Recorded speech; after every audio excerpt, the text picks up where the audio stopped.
Hello guys, सब कैसे हो? राम राम भाई। उम्मीद है कि सब अच्छे होंगे। सभी को नमस्ते, सभी को राम राम। तो भाई आज हम दुर्गा सप्तशती का पाठ करने जा रहे हैं। तो हम जानते हैं ये नवरात्रे कितने प्रकार के होते हैं और ये क्यों मनाए जाते हैं। ठीक है, तो हिंदुओं में धार्मिक उत्सवों में नवरात्र सर्वोच्च वंदनीय महत्व रखते हैं। हिंदुओं में नाना प्रकार के मत प्रचलित हैं, परंतु उनमें कोई बिरला ही ऐसा होगा जिनके परिवार में यह उत्सव न मनाया जाता हो। घर घर से उठने वाली हवन सामग्री व धूप अगरबत्ती में प्रत्येक नगर महक उठता है। वातावरण में एक ऐसी अलौकिक सुगंधित भर जाती है कि मन मस्तिष्क भक्ति रस में ओतप्रोत होकर शरीर रोमांचित हो उठता है। जैसा कि नाम से स्पष्ट है, नवरात्र 9 दिनों के भगवती जगदम्बा की विशेष पूजा आयोजन का नाम है। यद्यपि अधिकांश व्यक्ति को यही ज्ञात है कि नवरात्र वर्ष में 2 ही होते हैं, जिनको वसंती और सर्दी कहा जाता है, परंतु धर्म शास्त्रों के अनुसार वर्ष में 4 नवरात्र होते हैं। 4 नवरात्र भारतीय संवत्सर वर्ष का प्रारंभ चैत्र मास की प्रतिपदा पड़वा से होता है और इसका अर्थ है कि हमारा नववर्ष चैत्र मास की प्रथम तिथि से प्रारंभ होता है। चैत्र भारतीय वर्ष की पहला महीना है और प्रथम नवरात्र वर्ष के प्रथम मास अर्थात चैत्र में होते हैं। द्वितीय नवरात्र चौथे मास अर्थात साढ़ में होते हैं और 7वें अर्थात आश्विन मास में। तृतीय नवरात्र होते हैं जिन्हें प्रमुख नवरात्र कहा जाता है और 11वें मास अर्थात माह के महीने में चौथे नवरात्र होते हैं। नवरात्र के अर्थात प्रथम नवरात्र। इन नवरात्रों को चैत्र या बसंती नवरात्र कहते हैं। वर्ष का प्रथम मास होने के कारण चैत्र मास को मधुमास भी कहते हैं और यह समय बसंत ऋतु के आगमन का है और व्रत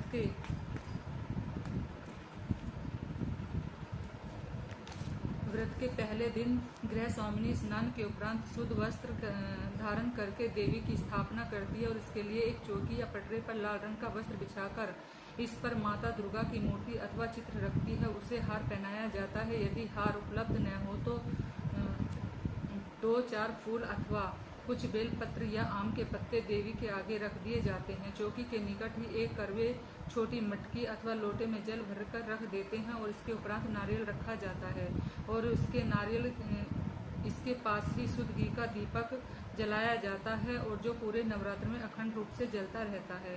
इसके साथ ही मिट्टी की एक कोरी हांडी में शुद्ध स्थान की मिट्टी रखकर उस पर पानी छिड़ककर उसमें जौ बोए जाते हैं, परंतु यह जौ बोए जाने की प्रथा अधिकांश परिवारों में चैत्र के नवरात्रों में प्रचलित है।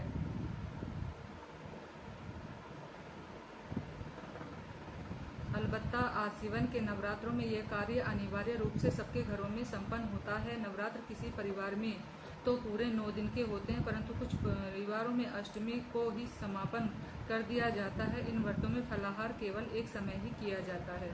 पहले दिन यदि संभव हो सके तो आगे लिखे षोडश उपचार से देवी का पूजन करें और उसके पश्चात प्रतिदिन दुर्गा सप्तशती, देवी कवच, देवी सहस्त्रनाम चालीसा आदि का पाठ करें और देवी की आरती करें और जैसा अपने समाज में नियम हो उसके अनुसार देवी की कृपा प्राप्ति के लिए उपासना करें।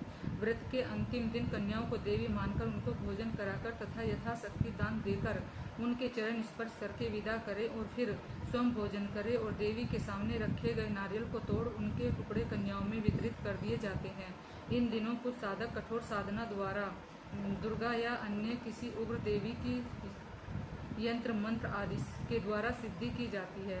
शारद नवरात्र, इन्हें गुप्त नवरात्र भी कहते हैं और इनको आषाढ़ मास में ही मनाने का कारण है कि यह समय भारी वर्षा का होता है। उसके कारण अनेक स्थानों पर वर्षा का पानी भर जाता है और जिससे मनुष्य और पशु पक्षी तो तथा वनस्पतियां रोगग्रस्त हो जाती हैं। और इन दिनों देवी उपासना का लक्ष्य यही होता है कि मनुष्य इन दैवी आपदाओं से सुरक्षित रहे और वास्तव में यह नवरात्र सर्वसाधारण की स्थापना के लिए नहीं बनाए गए हैं, बल्कि इन दिनों उग्र साधनाएं करने वाले तांत्रिक, अघोरी तथा पंचमकार जैसी विभत्स साधनाएं करते हैं।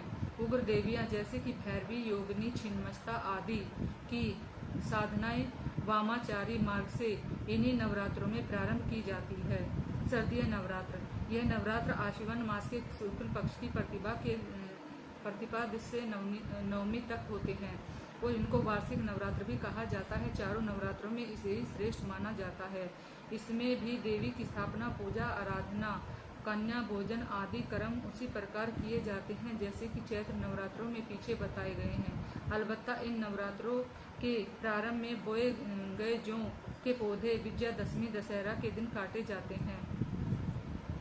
और शारदीय नवरात्र का महत्व इसलिए भी अधिक है कि दैत्यों के संहार के लिए माता भगवती का आविर्भाव इन्हीं दिनों में हुआ था और मातेश्वरी ने देवी भागवत तथा शिव पुराण आदि में स्वयं कहा है कि जो व्यक्ति वार्षिकी नवरात्रों में श्रद्धा भक्ति पूर्वक मेरी उपासना करेगा, मैं उसकी समस्त बाधाओं को दूर करके उसकी रक्षा करूंगी। और रावण पर विजय प्राप्त करने के पश्चात श्री रामचंद्र जी ने विधिवत माँ दुर्गा की उपासना की थी और माता ने प्रकट होकर राम लक्ष्मण दोनों भाइयों को दर्शन देकर विजय प्राप्ति का वरदान दिया था। तो रावण पर विजय के प्रतीक के स्वरूप इन नवरात्रों की समाप्ति के अगले दिन विजयादशमी अर्थात दशहरा मनाया जाता है। और शारदीय नवरात्र व्रत उपासना का क्रम वास्तव में रामायण और महाभारत काल में भी बहुत पहले से चला आ रहा है। तो इन शारदीय नवरात्र को बंगाल प्रदेश में बंगाली समाज में दुर्गा पूजा नाम से एक महोत्सव के रूप में बड़ी धूमधाम से मनाया जाता है और नवरात्र भर दुर्गा की पूजा उपासना चलती रहती है। और दशमी के दिन बड़ी धूमधाम से गाजे बाजे के साथ माता दुर्गा की शोभा यात्रा निकाली जाती है तथा इन मूर्तियों को किसी सरिता में विधिवत विसर्जित कर दिया जाता है। महामास के नवरात्र आषाढ़ मास में नवरात्रों की तरह माघ के नवरात्रों को गुप्त नवरात्र कहते हैं, परंतु यह गुप्त नवरात्र बहुत महत्वपूर्ण होते हैं और यह माह में सूर्य मकर राशि में पहुंचकर जीव जीवन को सुखी बनाने लगता है और यह महीना बहुत पवित्र माना जाता है। माघ मास का शुक्ल पक्ष विशेष महत्वपूर्ण माना जाता है। इसमें मौनी अमावस्या से लेकर पूर्णिमा तक का समय श्रेष्ठ है। शुक्ल पक्ष की पंचमी को बसंत पंचमी कहते हैं और महामाघ की प्रतिपदा से नवमी तक के नवरात्रों में देवी देवताओं को पूजा अर्चना द्वारा प्रसन्न करके मनोकामनाएं पूरी की जा सकती हैं। तो भाई चारों नवरात्रों के बारे में बता दिए ये क्यों मनाए जाते हैं। ठीक है, तो सभी को राम राम नमस्ते। और सब ने ये सुने होंगे नवरात्रि हम क्यों मनाते हैं। ठीक है, अब आगे हम दुर्गा देवी के पूजन विधि जो है उसके बारे में बताएंगे। ठीक है, इसमें नहीं अगले नेक्स्ट एपिसोड में। तो आज के लिए इतना ही। नमस्कार सभी को राम राम। और भाई लाइक सब्सक्राइब करें, कमेंट भी करें और जहाँ गलती हो जो वीडियो पसंद आए तो बताना कमेंट करके। ठीक है भाई, नमस्कार।